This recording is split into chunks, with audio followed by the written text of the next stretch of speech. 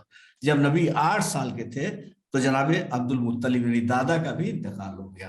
تو ولادت سے پہلے باپ کا انتقال، 4 سال کے تھے کہ ماں کا انتقال، 8 برس کے ہوئے تو شفیق دادا کہ جو اپنے سائے محبت میں پرورش کر رہا تھا نبی کی، تو 8 برس کی عمر میں آپ کے دادا کا بھی انتقال ہو گیا۔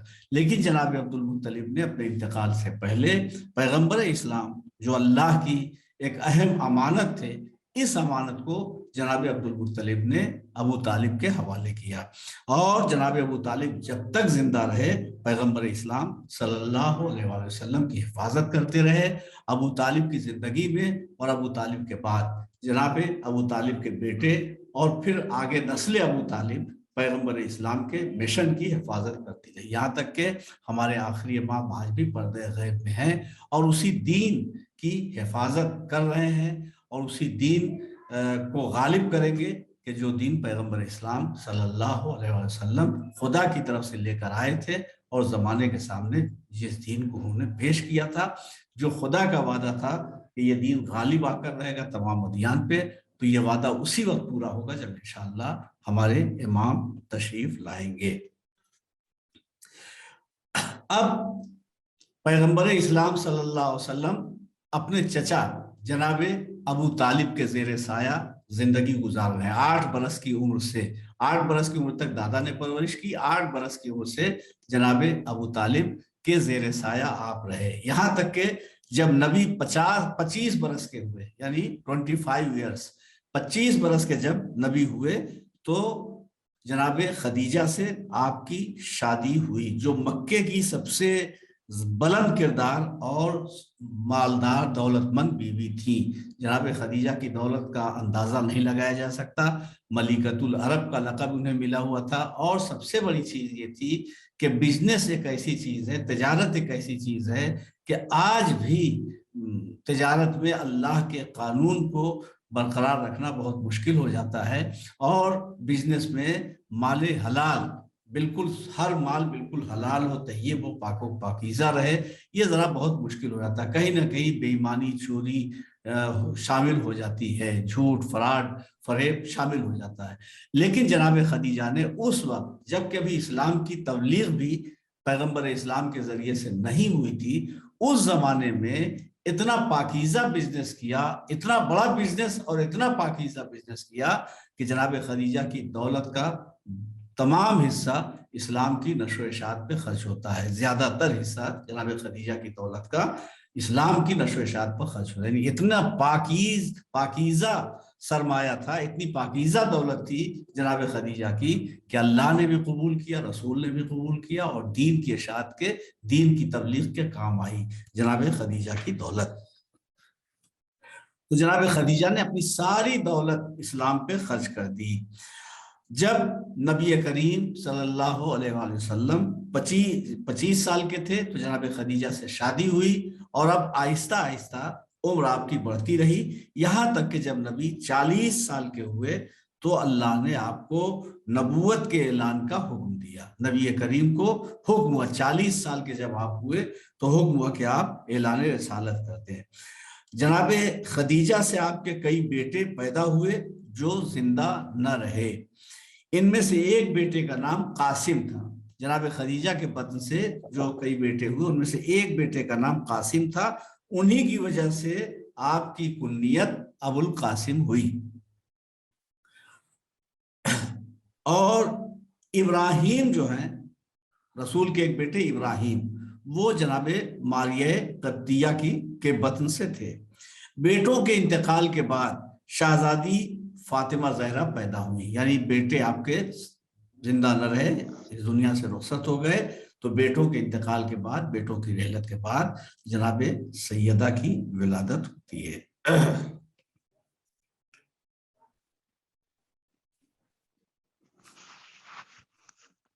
جس میں سے